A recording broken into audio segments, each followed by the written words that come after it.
গায়ের রং কালো, চোখের রং নীল। ফেরেশতা দুইটা আসবে, এসে ত্রাস সৃষ্টি করবে, এসে বলবে, বল তোর রবের নাম কি? মার রব্বুক। ইসলাম বিরোধী মুশরিক, কাফের, নাস্তিক এরা বলবে, আমি জানি না আমার রবকে। ফেরেশতারা বলবে, তাই? এই ছিল তোর ডিউটি? দাঁড়া, এখনই আমাদের খেলা শুরু, এখনই শুরু। ফায়ুতরাকু বিমাতারিকা মিন হাদিদ, লোহার একটা হাতুড়ি দিয়ে মাথা থেকে পা পর্যন্ত পিটানো হবে, পিটিয়ে ওর গোশতের হাড্ডিগুলোকে থেতলে ফেলা হবে।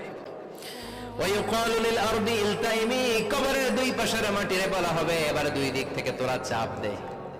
চাপ দেয়া হবে, ধাক্কা ধাক্কি করেও সে সুবিধা করতে পারবে না। মাটি আস্তে আস্তে আস্তে আস্তে দেড় দুই দিকে লেগে এমন জোরে দুইটা চাপ দিবে, ফাতাখতালিফা আদলাউহু, তার ডান পাশের পাজরের হাড্ডি বাম দিকে ঢুকে যাবে।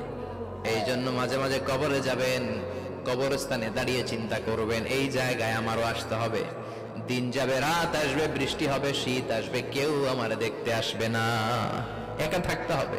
ইসলাম বিরোধীদের জন্য প্রশ্ন তিনটা, আপনারা যারা মুমিন তাদের জন্য চারটা, আপনাদের জন্য একটা বেশি। আলহামদুলিল্লাহ। কোন কবরে এসে প্রথম প্রশ্ন করবে, মুনকার নাকির যখন চলে আসবে, 40 কদম যখন আত্মীয় স্বজনরা লাশটাকে কবরের মধ্যে দিয়ে 40 কদম চলে যায়, তখনই ফেরেশতা চলে আসে।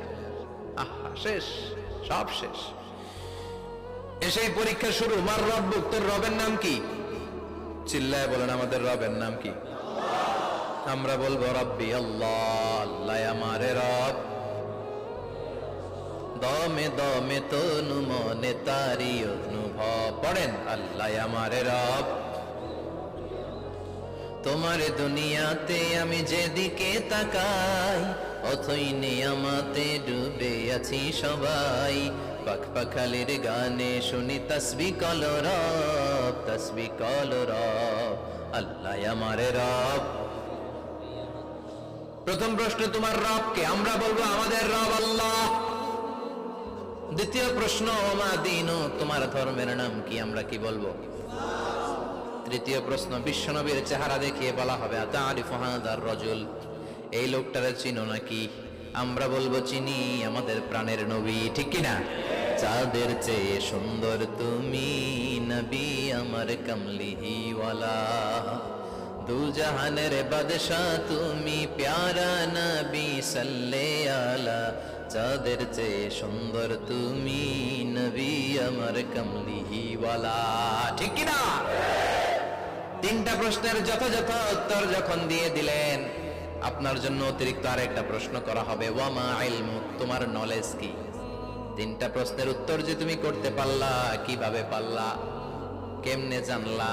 নকল করে বলছো নাকি জেনে বুঝে আসছো? নকল হয় না? এখন তো পরীক্ষা চলতেছে বোধহয়। কি পরীক্ষা? এসএসসি পরীক্ষা। নকল হয়? কৃষ্ণপুরে নকল নাই না?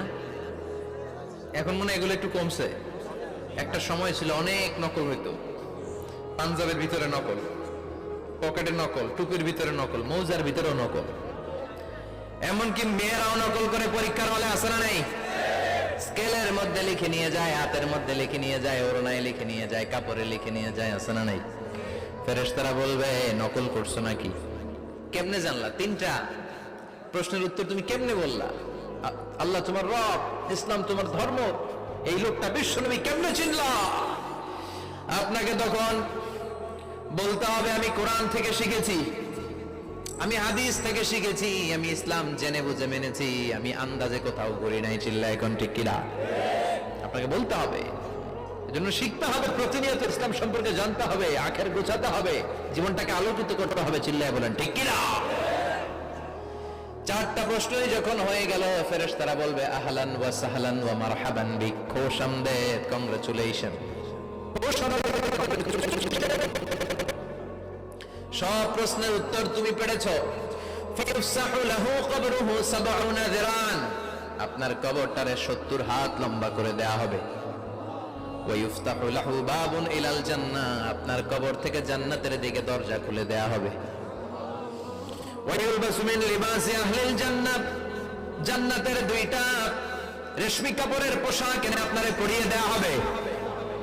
আর বলা হবে, নাম কানাও মিলা আরুস, ঘুমাও, sleep, you should get some sleep now, তোমাকে লম্বা সময় পরে দিতে হবে, ঘুমাও। কানাও মিলা আরুস, যেমনি বর বাসর রাতে আরামসে ঘুম দেয়, বাসর রাতে যেমনি বর কনেকে নিয়ে মধুর ঘুম দেয়, তুমিও ঘুমাও, কেউ তোমার ঘুম ভাঙবে না। মালাক ইসরাফিলের কিয়ামতের জন্য ইসরাফিলের সিংহায় যে ফুৎকার আছে